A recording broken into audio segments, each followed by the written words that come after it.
Okay, Assalamu alaikum students. Today we will talk about Ohm's law.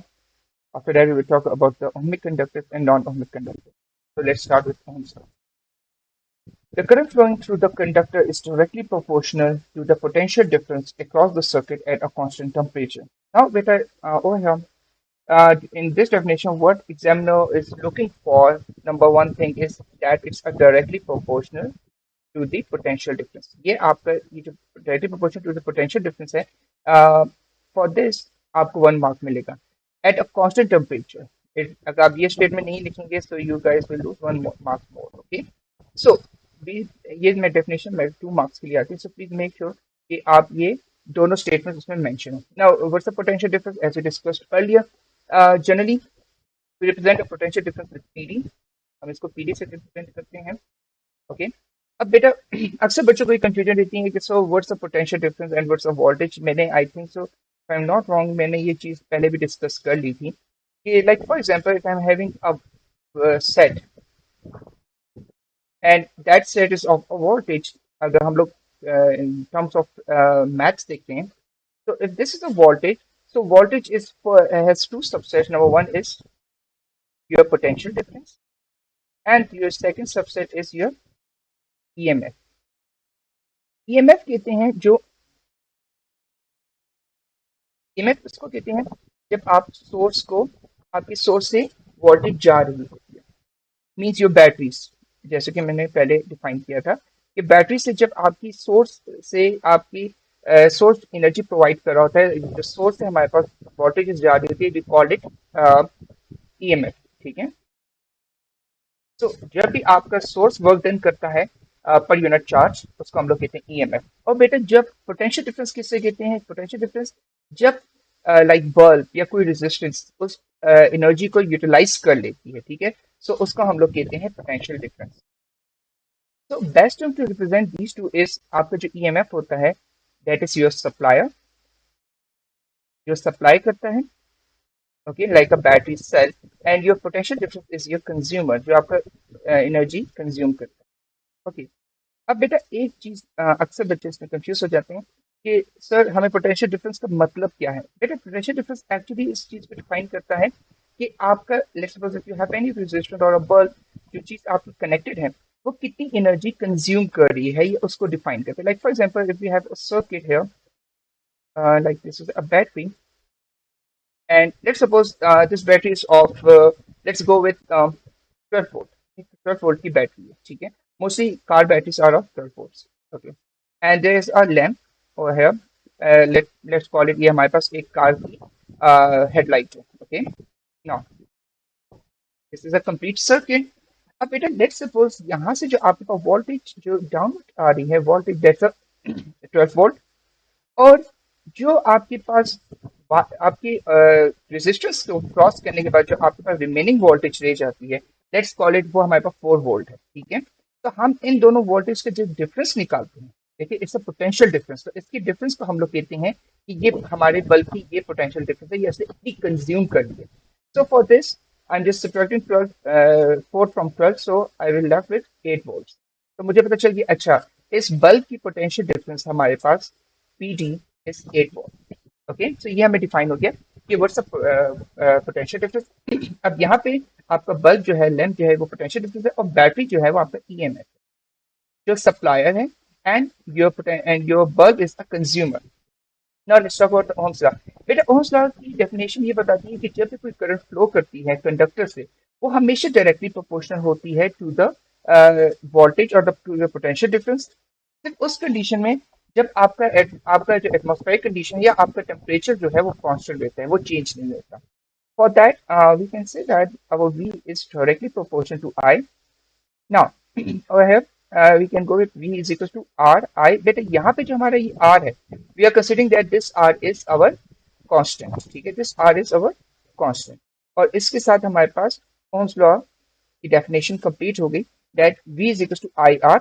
Like if you are not changing a temperature, the resistance of the object will always, and keeping the resistance constant, we are not changing the temperature and not changing the resistance. If we are increasing the voltage with along with that, हमारी current हमेशा increase होगी.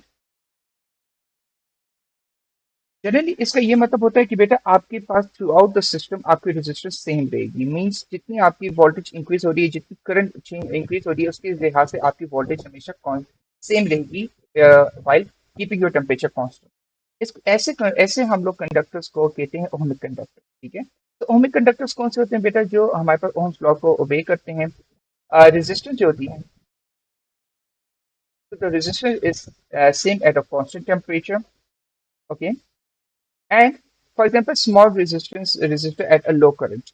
ये हमारे पास बेटा the thing is that when we talk about ohmic conductors, हमारे पास high voltages पे या हाई करंट पे हमारे पास ऐसे रेजिस्टर्स नहीं है, कोई भी चीज हमारे पास ओहमिक कंडक्टर नहीं है। ठीक है, आइडियली हम लोग स्मॉल रेजिस्टर्स की बात करते हैं कि वो एट लो करंट, तो वो हमारे पास ओहमिक कंडक्टर्स होते हैं। Now let's talk about the IV graph of the ohmic conductor. So this is the IV graph. बेटा IV graph can be in a this form जिसमें आपके पास I and V होगा. It can be in a form of V and I. ठीक है. Now just look at these graph. Over here, मैंने बेटा like over here, I just kept the amount of a voltage constant. First graph का अगर आप गौर से देखिए, मैंने यहाँ पे voltage constant रखी है. एंड फॉर दैट मैंने let's suppose I have to wires जिनकी टू अलग रेजिस्टेंस है। वन वायर की रेजिस्टेंस है R1, सेकंड वायर की रेजिस्टेंस है R2। जब मैंने सेम अमाउंट ऑफ वोल्टेज दोनों वायर से पास की है, तो मुझे पता चल गया कि हमारे पास जो R2 है उसमें से हमारे पास कम करंट फ्लो हुई है। ठीक है, तो हमारे पास जो R2 I2 है उसमें से कम करंट फ्लो हुई है। इसका मतलब कि हमारे पास जो हमारे पास I2 है उसकी रेजिस्टेंस जो है एज कम्पेयर टू R1 उसकी ज्यादा है। ठीक है ना? तो अब आप यहाँ पे देखें, let's over here for R2, जैसे I2 देखिए, इससे amount of current come flow हुई है। मतलब जब करंट कम फ्लो हुई है, इसका मतलब उस ऑब्जेक्ट की रेजिस्टेंस ज्यादा है। ठीक है, अब अगर आप सेम वोल्टेज पे I1 को देखें तो उसकी value of I is greater than as compare to the value of I2। तो it means that the R1 is lesser, उसकी रेजिस्टेंस कम है। आपके पास जो करंट और रेजिस्टेंस है वो हमेशा रेसिप्रोकल होते हैं। If you are increasing, if the current, the amount of the current is increasing, it means that उस ऑब्जेक्ट की रेजिस्टेंस कम है। अगर एक ऑब्जेक्ट किसी करंट को फ्लो करने में ज्यादा रेजिस्टेंस प्रोड्यूस कर रहा है, एक वायर, तो इट मींस इसकी रेजिस्टेंस ज्यादा है और आपके पास amount flow of the current would be lesser in that. So, over here I just explain it in this way that your I1 is greater than I2, and here जब आपका I1 greater, it means that the resistance of I1 is lesser as compared to the resistance of R2. Now बेटा इसी graph को मैंने जो है मतलब I just rotated it, uh, basically I flipped it. Okay, so after flipping it आपके पास दोबारा से उसी तरीके से I and V बन रहा है, एंड अगेन वही चीज एक्सप्लेन हो रही है that over here the I2 is lesser than I1। Okay, तो ये कॉन्सेप्ट आपको सिर्फ बताने का था कि आपके पास ग्राफ किसी भी शेप में भी आ सकते हैं, और ये दोनों ग्राफ जो है ये हमारे पास ओहमिक कंडक्टर्स को एक्सप्लेन करें। ओके, तो these are the graphs for ohmic conductor.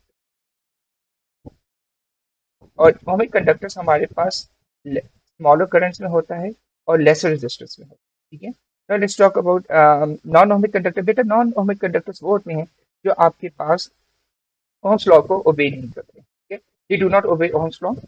Mostly they are made of semiconductors. अब बेटा आपको नॉन ओमिक कंडक्टर्स की कुछ प्रॉपर्टी होती है, इनकी अपनी अपनी कैरेक्टरिस्टिक्स होती है। लाइक कुछ ओमिक कंडक्टर्स ऐसे हैं आपके नॉन ओमिक कंडक्टर्स कि with the increase of current and उसकी वजह से उनका टेम्परेचर राइज होता है, तो वो बेसिकली विद द टाइम वो नॉन कंडक्टर्स बनना शुरू हो जाते हैं, और उनमें से फ्लो ऑफ करंट आपका स्लो डाउन हो जाता है, मीन्स रेजिस्टेंस इंक्रीज हो जाती है।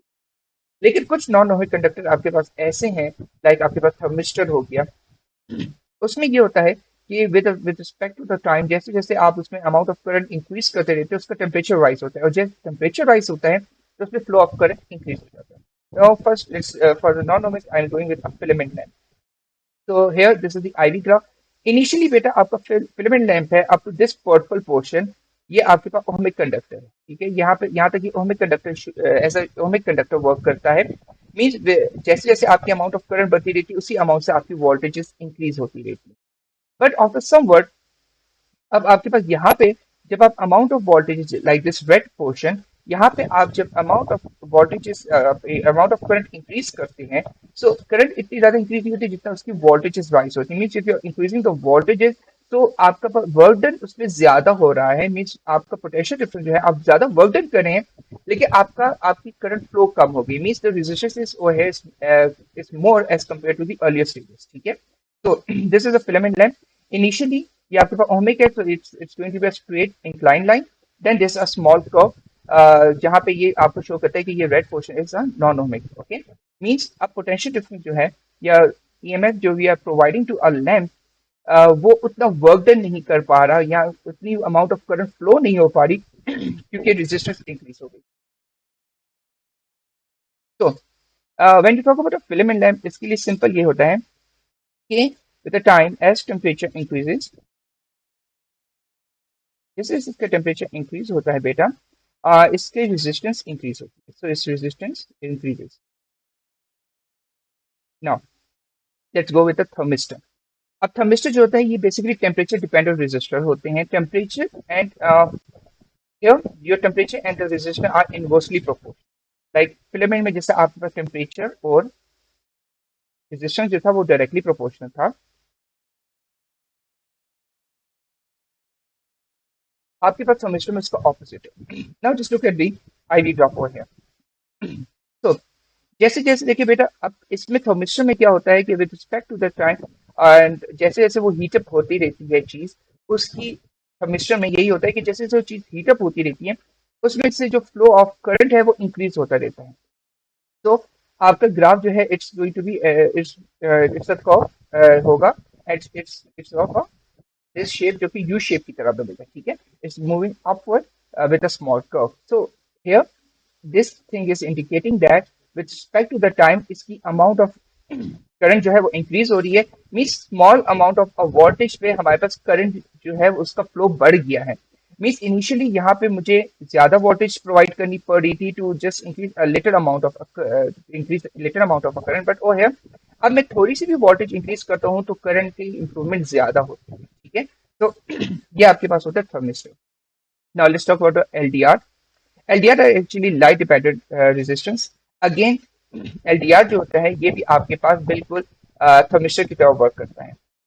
Now just look at over here, आपके पास एलडीआर का जो सर्किट सिंबल है वो ये वाला है, जो कि मैंने यहाँ पे रेड कलर से बनाया हुआ है, this one is your circuit diagram for LDR. LDR आपके पास जो होता है वो इस तरह की एक शेप होती है और उसके अंदर इस तरह की सर्किट जो होती है आपके पास कॉपर वायरिंग हुई होती है। जब बेटा इस कॉपर वायरिंग पे जो कि basically sensitive to the light होती है, इसमें जब लाइट इंटेंसिटी इस पे इंक्रीज होती है तो ये करंट को अलाउ करता है to flow from it, okay. और आपका जो बल्ब है वो जो होता है वो लाइट हो जाता है, ठीक है। तो आपका बल्ब इस तरीके से ग्लो होता है लाइट, क्योंकि इससे करंट फ्लो होना शुरू हो जाती है। और जैसे ही आप यहाँ पे लाइट अमाउंट ऑफ लाइट कम करना शुरू कर देते हैं तो रेजिस्टेंस इंक्रीज हो जाती है और बल्ब की जो ब्राइटनेस है वो कम होती है। So again it's going to have same type of a graph जो कि हमारे पास थर्मिस्टर में था। Now let's talk about a diodes. बेटा डायोड्स होता है, डायोड्स की क्वालिटी ये है कि ये आपको सिर्फ, मैंने पहले भी बताया था कि ये आपको one flow of current allow करता है, means in a one direction it will allow the flow of a current. Diode की शेप जो होती है it is like a play button with a vertical line in front of it. अब ये जो बेटा यहाँ पे प्लस साइन है, अब बेटा देखिए प्ले बटन इज, जिस पे प्ले बटन का फेस होगा, जिस प्ले बटन फेस जहाँ पे होगा वहीं पे डायरेक्शन ऑफ करंट होगा, ओके। तो अगर आप इस यहाँ पे देखें, और आपने इस चीज का भी ख्याल रखना है कि डायोड का पॉजिटिव हमेशा आपके सर्किट के पॉजिटिव के साथ कनेक्ट हो। अब यहाँ पे आप देखें तो है इस साइड पे, यहाँ पे ये पॉजिटिव साइन के बिल्कुल सामने सामने है डायोड के, ठीक है। तो here the current will flow and आपका जो बल्ब है वो ग्लो करेगा। ऐसे केस को हम लोग कहते हैं फॉरवर्ड बाइस्ड, ठीक है। ये फॉरवर्ड बाइस्ड ग्राफ होते हैं।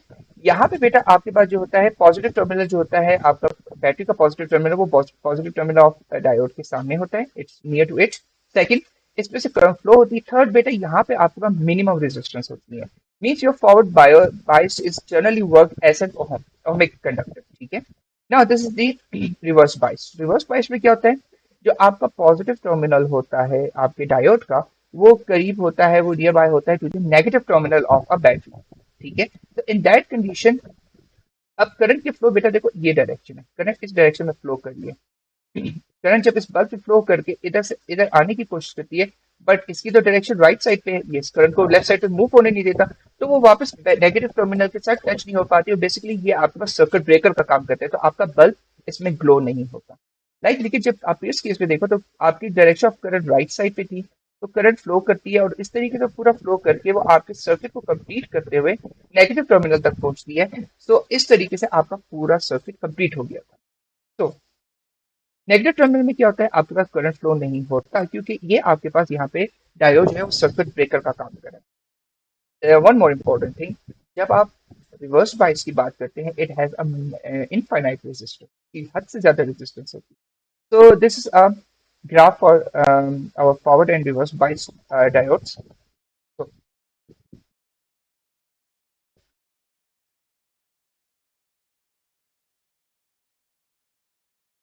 so अब आप फॉरवर्ड बाइस को देखें, so it's just look like an ohmic conductor, और रिवर्स बाइस जो है वो यहाँ पे हमने एक्चुअली ये नीचे की तरफ लाइन इस वजह से लगाई ताकि हम लोग आइडेंटिफाई कर सके कि ये बिल्कुल जीरो, ये बिल्कुल हमारे पास जो करंट है वो जीरो हो गई है, देयर इज नो करंट, और हमारे पास जो रेजिस्टेंस है वो इंफिनिटी भी चली गई, ठीक है। So this is the graph for our reverse forward and reverse bias. अच्छा, अभी भी इस चीज में अक्सर बच्चे कंफ्यूज हो जाते हैं कि सर वाई ओ है, आप इस ग्राफ की लाइन से कैसे डिफाइन करें कि that here the resistance is infinite. बेटा अगर आप लोगों ने नोट किया हो, मैं ये जो सेंटर में लाइन लगाता हूँ, ये हमेशा मैं इसको रेजिस्टेंस से डिफाइन करता हूँ, this is the resistance, okay. Now आप लोगों को, you guys familiar with the formula, जिसमें आप लोग ग्रिड यूज करते हैं, gradient, sorry, you find out the gradient. आप लोग जब gradient find out करते हैं, so you guys go with the formula that is run upon rise. So आप इसके ऊपर run upon rise apply करें, so over here the rise is zero। अगर अभी मैं reverse bias की बात करता हूँ, क्योंकि आपके पास rise कुछ भी नहीं, it's a zero and we have an infinite run, ठीक है, run बहुत ज्यादा infinite run है, so let's go with the, अगर हमारे पास run भी zero है, ठीक है, so it will become infinite, ठीक है। तो ये याद रखिए कि रिवर्स बाइस हमेशा इनफाइनाइट रेजिस्टेंस होती है, ये आर को डिफाइन करता है यहाँ पे, ठीक है, यहाँ पे आपको ग्रेडियंट आर को डिफाइन करता है। Now let's talk about the ATP question. अच्छा, the question is that design an experiment to show that the resistance of a lamp, the following apparatus are available. So they give us the ammeter, voltmeter, connecting wire, switch, variable resistance, power supply, and a lamp. Okay, in a plan, so what you have to do in a plan, write the brief set of instruction, state the key variables, draw a circuit diagram, table and graph. Okay, so बेटा इस question में हमें कहा गया है, we have to find out the resistance of a lamp। अब बेटा आप हमेशा याद रखिए कि when we are finding out a resistance or voltage or current of any equipment, आप लोगों ने एक चीज में ज़हन में रखनी है, जिसे आप लोग अपने पास एक किस्म का कीवर्ड समझे, कि every time we have to connect our lamp or anything with a variable resistance। variable resistance से कनेक्ट करने के पीछे रीजन है, लाइक फॉर एग्जांपल आप लोगों ने बहुत हैवी बैटरी लगा ली, लेट्स सपोज आपने 12 वोल्ट या आपने उससे भी बड़ी कोई बैटरी लगा ली, आपने टू बैटरीज को कनेक्ट करके 24 वोल्ट की वोल्टेज आप प्रोवाइड कर रहे हो, ठीक है, टू योर सिस्टम, और आपका जो लेट्स सपोज लैंप है वो जो है वो मैक्सिमम जो आपके पास जो उसकी पोटेंशियल डिफरेंस है वो लेट्स सपोज वो 3 to 4 वोल्ट्स है, और उससे ज्यादा अगर वो वोल्टेजेस पे वो है वो शॉर्ट सर्किट हो सकता है। तो वेरिएबल रजिस्टर ये करता है कि हम उस वेरिएबल रजिस्टर को पहले इंट्रोड्यूस करके हम अपनी अमाउंट ऑफ जो करंट है उसको कंट्रोल कर लेते हैं, मीन्स हम उसमें अपने लैंप से एक स्पेसिफिक अमाउंट ऑफ वोल्टेजेस को पास करवाएंगे या करंट को पास करवाएंगे, ठीक है। तो as you guys know that V is directly proportional to I। अगर मैं वोल्टेजेस कंट्रोल कर रहा हूँ, in other word I am also controlling the current, ठीक है। सो अच्छा बेटा, when you are solving this type of question, जहाँ पे आपको सबसे पहले कहते हैं ड्रॉ अ सर्किट डायग्राम, तो इट्स गिवन दैट आप सर्किट डायग्राम बनाओ। तो बेटा देखो, आप लोगों ने सिंपली सबसे पहले अपना सर्किट डायग्राम बना लेना है, और इट वुड बी गुड कि आप इस मत लिखोगे that we are connecting our battery with a switch and then a variable register would be there, फिर हम we are going to connect in a meter in a series with it along with the lamp and the voltage will be parallel to the lamp। ऐसी चीजें stories नहीं लिखनी, आप लोगों ने बहुत प्रिसाइसली अपना आंसर देना है। First of all you have to make a circuit diagram. Circuit diagram में now here we have a battery, this side is a positive, this side is a negative, this one, ये जो ये वाला symbol है, this for a switch, आप लोगों को पहले बता चुका हूँ। ये जो आपके पास रेजिस्टर है, it's actually it's not a square, it's like a rectangle with a arrow. Okay, ये वेरिएबल रेजिस्टर होता है, ठीक है। तो let's make it again, it would be like this. Okay, so this is a variable resistor, and over here we have an ammeter there, और यहाँ पे we have a lamp, और लैंप की बिल्कुल हमारे पास पैरेलल में we have a volt meter. Volt meter का पॉजिटिव पोर्शन ये, ठीक है। तो आप देखिए बैटरी का जहाँ पे पॉजिटिव है उसी साइड पे मैंने लैंप को भी कनेक्ट किया, उसी साइड में मैंने वोल्टेज को वोल्ट मीटर को भी कनेक्ट किया ना। अब बेटा ये पूरा सर्किट बनाने के बाद मैं स्टोरी नहीं लिखूंगा कि मैंने सर्किट कैसे बनाया है। I just going with the statement, connect the circuit as shown in a figure. ये आप लोगों ने सिर्फ इतना ही लिखना, ठीक है ना। After that set the value. अब आप लोगों, हमने वेरिएबल रेजिस्टर लगाई क्यों है, क्योंकि हम लोग इनिशियली अपनी रेजिस्टेंस को इनफाइनाइट रखेंगे। विद द टाइम हम लोग ऐसे ऐसे अपने वेरिएबल रेजिस्टर इसकी रेजिस्टेंस को कम करेंगे, और हम देखेंगे कब हमारा लैंप ग्लो होने लगा है। जब हमारा लैंप ग्लो हो जाएगा, at that time we will measure the amount of the current and the amount of our voltages across that lamp, और हमें पता चल जाएगा कि हमारे उस लैंप की रेजिस्टेंस कैसी कितनी है। तो set the value of the variable resistance to the maximum and turn on the switch, ठीक है। Means we are talking about कि हम we are making the resistance at infinite. Okay, now reduce the value of the resistance till the light turns on, ठीक है। तो जैसे आपकी light turn on हो जाएगी, नाउ आपने उस टाइम पे आपने करंट एंड वोल्टेज की रीडिंग मीटर वोल्ट मीटर से रिस्पेक्टिवली नोट कर लेंगे। After that you use a formula, find the resistor by using a formula is that V is R is equal to V upon I, and its unit is ohms. Okay, ohm. So key variable, आपकी की variable क्या होंगे, one turning on the switch make sure that the value of the variable is not too low. अगर बेटा let's suppose आपकी variable resistance की value too low हुई और आपके लैंप से maximum amount of current flow हो गई या वोल्टेज फ्लो हो गए, तो वो आपके पास शॉर्ट सर्किट हो सकता है। सेकेंड थिंग, आप लोगों ने स्विच को ऑफ कर लेना है जब आप उसको यूज नहीं करें। So turn off the switch if it's not in use. Okay, now इसके बाद बेटा अब आप देखें, this is going to be a 6 mark question. आपके पास जो 2 मार्क होता है it's for the diagram here, mostly 1 mark भी होता है, it can be a two, it can be of 2 marks. आपके पास जो ब्रीफ इंस्ट्रक्शन है वो 2 मार्क्स की है। आपकी की variables, now just look eight here, हमारी 6 मार्क्स अगर कंप्लीट नहीं हो रहे हैं तो हमने इसको देखना होगा। हमारे पास टेबल एंड ग्राफ जो है ये 2 मार्क हो गया। तो नाउ की variable is going to be of 1 mark, ठीक है। Now, just make a table, serial number, current, amount of current, voltage, and a resistance. Just table बनाना है, and no need to write on any value. Just make a graph here. आपने graph बना लिया, so this is it. Okay बेटा, अब ऐसे question में examiner कभी भी आपसे कंक्लूजन नहीं पूछता। मोस्टली इस तरह के क्वेश्चन में कंक्लूजन नहीं आता। कंक्लूजन ऐसे क्वेश्चन में आता है जब आप किसी दो ऑब्जेक्ट्स को या दो आप like for example if you are doing any experiment जिसमें आप टू इक्विपमेंट्स को या आप टू वैल्यूज को आपस में कंपेयर करें, so there is no comparison here. यहाँ पे आप सिंपली एक इक्विपमेंट की रेजिस्टेंस निकालो। So here there is going to be no conclusion. Okay, now अच्छा बेटा, कुछ सर्किट्स जो हमारे पास रह गए थे, like if you have more than 2 batteries, तो आप लोगों ने ये वाला सिंबल यूज करना है। ये बेटा ये जो सिंबल है this plus sign, it's representing a wire crossing. अच्छा, अगर बेटा if you get in a question they ask about a fuse और they are going to show you a fuse, तो वो आपको फ्यूज दिखाने के लिए ऐसा डायग्राम बनाएंगे। They will make a square, sorry rectangular, and उसके सेंटर से एक line cross. So this diagram is representing a fuse. Okay, circuit diagram. बेटा बेल इस तरीके से बनती है। इट्स लाइक आपके पास एक स्ट्रेट, एक straight horizontal line, then a semi circle about above it. एक आपके पास you have a 2 terminals below there. एक टर्मिनल थोड़ा सा बड़ा होता है, एक टर्मिनल थोड़ा सा छोटा होता है। जो बड़ा टर्मिनल होता है representing a plus sign, and the smaller terminal representing a negative sign. This is the diagram for a bell. Now let's talk about a resistor in series. Okay बेटा, सो रेजिस्टर इन सीरीज, अगर आपके पास 2 या 3 resistors in series में लगे हों तो उसका क्या इफेक्ट होता है, वह आपके पास what they will do with the potential difference के साथ क्या होगा इन दैट केस, और आपके पास करंट जो कि आई है उसके साथ क्या होगा। We don't know about this thing. बेटा इस कॉन्सेप्ट को समझने के लिए एक बहुत इजी डायग्राम है, सो मैं आप लोगों को पहले उसके जरिए समझाता हूँ। एंड विद दैट आप लोगों को रजिस्टर इन सीरीज और आपके पास जो पैरेलल सर्किट्स आएंगे रजिस्टर्स के लिहाज से वो आपके लिए इजी हो जाएंगे। इवन ये चीज, ये कॉन्सेप्ट आप लोगों के जो सेल्स में मैंने आप लोगों को सीरीज और पैरेलल बताया था उस चीज को भी एक्सप्लेन करें।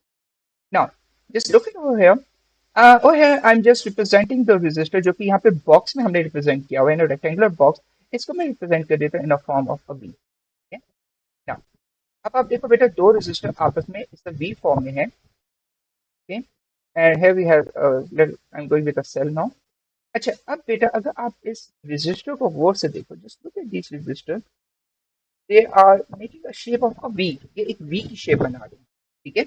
ये सिर्फ अंडरस्टैंडिंग के लिए है। तो बेटा देखो यहाँ पे जब वी की शेप बन रही है, इट मीन्स दैट यहाँ पे आपके पास जो पोटेंशियल डिफरेंस है जो कि वी से रिप्रेजेंट होता है या पीडी से रिप्रेजेंट होता है, V is basically representing the voltages.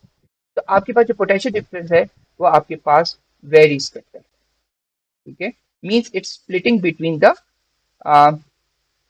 Different resistance, ठीक है। Split between the resistance.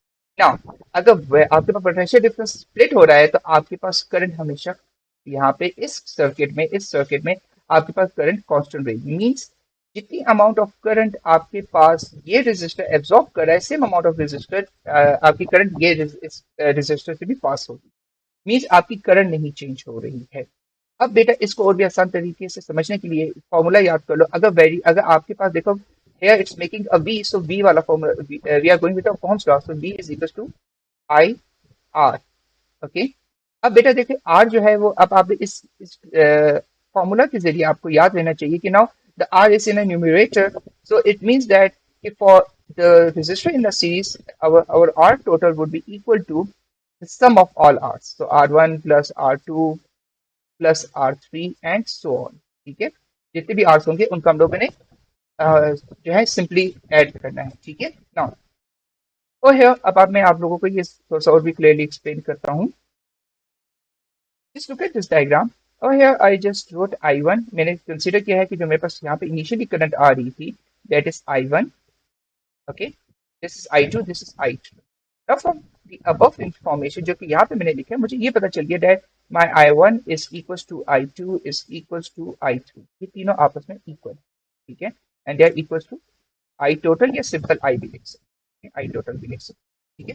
Now let's talk about VT. V total हमारे पास किसकी इक्वल है? So V total is equals to, now V जो है वो स्प्लिट हो रहा है, ठीक है ना, वो डिवाइड हो रहा है, वो वेरीज कर रहा है अकॉर्डिंग टू डिफरेंट रेजिस्टर, वो चेंज हो रहा है, ठीक है। मतलब अगर किसी एक रेजिस्टर की अमाउंट ऑफ वी एब्जॉर्ब करने की ज्यादा होगी तो ज्यादा जल्दी ज्यादा वो आपके पास वोल्टेजेस एब्जॉर्ब कर लेगा। So let's talk about VT.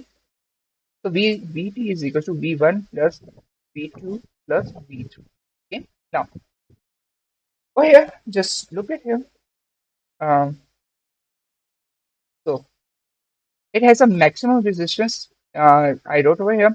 यहाँ पे इस कंडीशन में जब भी आपके पास सीरीज, आपके पास जब भी आपके रेजिस्टेंस जो होंगे वो सीरीज पे लगे होंगे, उस कंडीशन में आपके पास रेजिस्टेंस बहुत मैक्सिमम होगी क्योंकि आपके वोल्टेजेस ड्रॉप हो रहे हैं, ठीक है। So R T is equal to R1 plus R2 plus R3 and I total is equal to I1 plus I1 is equal to I2 is equal to I3, जो मैंने ऊपर स्टेटमेंट लिखी है, ठीक है। In this case you have a maximum resistance. इसकी example मैं आपको देता हूँ कि like for example if I am having a bulb, let's go with a 5 volt. एक मेरे पास 5 वोल्ट का बल्ब है, उसको बेटा मैंने कनेक्ट कर दिया है एक और बल्ब के साथ जो कि let's go with 15 volt, 15 volt. और तीसरे नंबर पे मेरे पास एक और बल्ब आ गया है जो कि मेरे पास 100 volt, okay. Now so over here, जैसे मैंने कहा that let's suppose I am having three bulbs, one is 5 watt, second is 15 watt and the third is 100 watt, ठीक है। Sorry, it's not a volt, it's a watt। So over here मैंने इन तीनों bulbs को I connected it with a battery, okay। Now अब बेटा होगा ये कि अमाउंट ऑफ जो करंट फ्लो होनी है वो तो सेम होगी, there is going to be no change in the amount of current. Let's suppose अगर यहाँ से अगर 1 एम्पेयर पास हो रही है तो हर बल्ब से लैंप से हमारे पास 1 एम्पेयर करंट ही पास होगी, okay? The current will not change.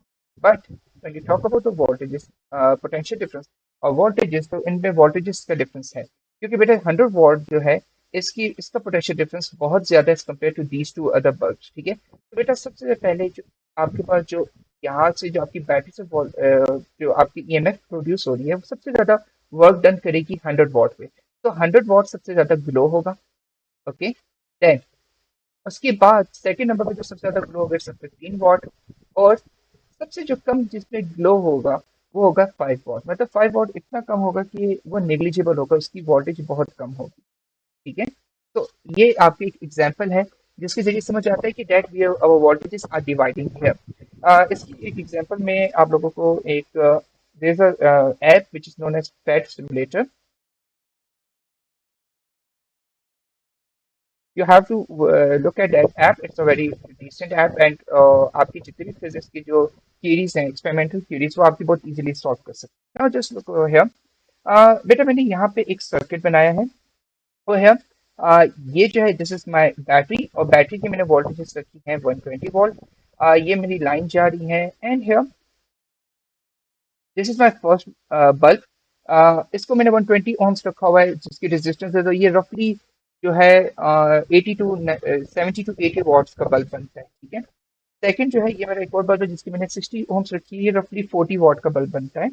And then we have a 4 ohms bulb जो कि रफली आपके पास 3 टू 4 वॉट का बल्ब बनता है, ठीक है। तो I am talking about the watts of a bulb, ठीक है। सो बेटा आप देखिए जैसे ही मैं यहाँ पे सर्किट क्लोज करता हूँ तो सबसे ज्यादा 100 वॉट वाला बल्ब जो है जो कि 120 ohms है जिसकी रेजिस्टेंस ज्यादा थी वो सबसे ज्यादा ग्लो हो रहा है। मीन्स जिसकी रेजिस्टेंस ज्यादा होगी तो वहां पे पोटेंशियल डिफरेंस इसका वर्क ज्यादा होगा। अच्छा बेटा यहाँ पे अगर आप लोग नोट करो तो यहाँ पे आपके पास ये वायर में नेगेटिव चार्ज शो हो रहा है। आपका सेल का पॉजिटिव साइन ये है, ये आपको इलेक्ट्रॉन्स की मूवमेंट शो करे, ये करंट की मूवमेंट शो नहीं कर रहा, ठीक है। ये सर्किट नाउ आप देखो सबसे लोवेस्ट जो आपकी जो बल्ब जो बेसिकली जिसकी पोटेंशियल डिफरेंस सबसे कम थी, जिसमें सबसे कम रेजिस्टेंस थी, क्योंकि we know that our I and V is directly proportional. तो if you are increasing the resistance, अगर हम रेजिस्टेंस इंक्रीज कर रहे हैं इट मींस दैट कि हमारे पास फ्लो ऑफ करंट रिड्यूस हो रहा है and you have to do more work then on that, ठीक है। तो यहाँ पे आपके पास मिनिमम करंट, मतलब यहाँ पे अगर आप इस वाली कंडीशन को देखो जो कि आपको 120 ohms है, तो इस बल्ब में आप देखो इसकी चूंकि हमारे पास रेजिस्टेंस ज्यादा है तो इसकी पोटेंशियल डिफरेंस भी ज्यादा है, ठीक है। तो इस पे ज्यादा वर्क डन की जरूरत है। सो इन जनरली अगर आप देखोगे तो इसलिए ये ज्यादा ग्लो करे as compare to other two bulbs जो कि लेट्स सी दिस वन, इसकी 60 ohms है। मींस इसकी potential difference as compare to the first bulb जो हमारे पास 120 ohms है उससे कम है। तो इसमें वर्क डन कम हो रहा है, ठीक है, पोटेंशियल डिफरेंस इधर कम है। Now just look at over here as the circuit is in the series, तो यहाँ पे आप देखिए आपके सेल की जो करंट है डेट है 0.65 एम्पेयर। अब बेटा मैं ये किसी भी पॉइंट पे रखता हूँ, देखिए मेरे पास 0.65 एम्पेयर आता है। मींस अक्रॉस द सर्किट मेरे पास हर जगह पे मेरी जो करंट है वो सेम है, मेरी करंट चेंज नहीं हो रही because this is a series circuit, ठीक है। ओके, नाउ अच्छा वन मोर थिंग, ये बेटा ये स्विच है, ठीक है ना। अब बेटा वोल्टेज की बात करते हैं। मैंने पहले ही बता दिया कि मेरे पास जो सेल है इसकी वोल्टेज जो है इट इज 120 वॉट। अब बेटा देखो सबसे मैक्सिमम रेजिस्टेंस इस बल्ब की है तो सबसे ज्यादा पोटेंशियल डिफरेंस यहीं पर होगा, मतलब सबसे ज्यादा यही वोल्टेजेस यूज कर रहा है। ये 78 वोल्ट्स आपके पास वोल्टेजेस यूज कर रहा है। Now just add on this value, so I am using a calculator here. So our first value is 78.26 and I'm adding all the resistance of the bulbs. अब आप सेकंड को देखो, just look at this one।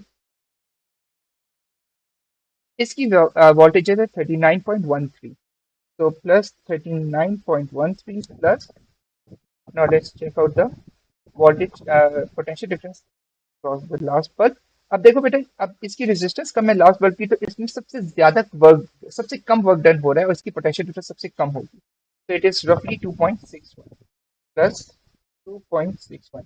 तो the sum of all threes is 120। हमेशा हमें वापस अपनी total circuit की वोल्टेज मिल गई जो कि सेल की थी, that is 120 volt. So this is a example. This is a diagram for your resistors in series. Now get back to the topic। अच्छा बेटा सो यहाँ पे मैंने एक एग्जांपल भी की है इसके लिहाज से कि लेट्स सपोज एक मेरे पास रेजिस्टर है जिसकी 6 ओम रेजिस्टेंस है, एक मेरे पास 12 ओम है, एक मेरे पास 8 ओम है। तो बेटा सबसे ज्यादा वर्क डन इस पे होगा, इट्स सबसे ज्यादा इस पे वर्क डन है। फिर इसकी रेजिस्टेंस जो कि ज्यादा है, सो हमारे पास जो पोटेंशियल डिफरेंस होगा इसका इसका सबसे ज्यादा होगा। तो इट्स नेक्स्ट, इसका सेकेंड नंबर पर होगा, इसका पोटेंशियल डिफरेंस जो होगा it's going to be second number. ठीक है। एंड ये सबसे लोवेस्ट पोटेंशियल डिफरेंस है, तो इसका पोटेंशियल डिफरेंस मिनिमम होगा। ओके। नाउ थ्री सेल्स हैं।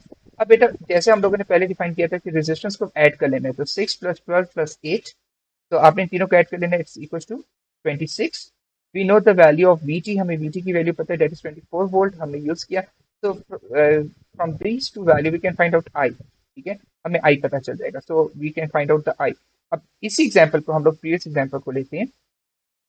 आई am just again using a calculator. सो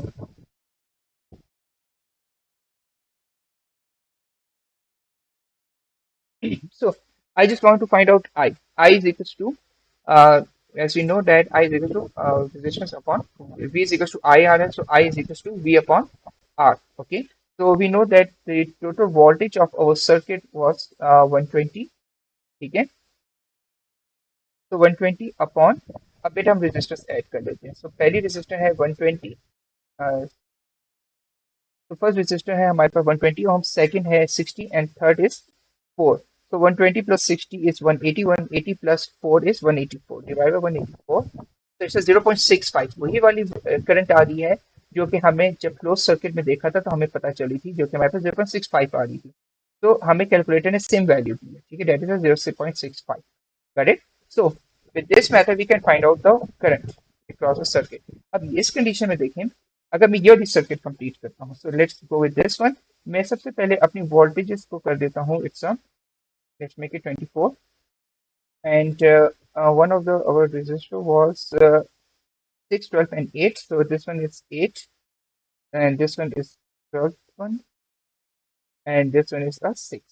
ठीक है। तो अब देखिए बेटा, मैंने तीनों को कर दिया, I am just turning it on.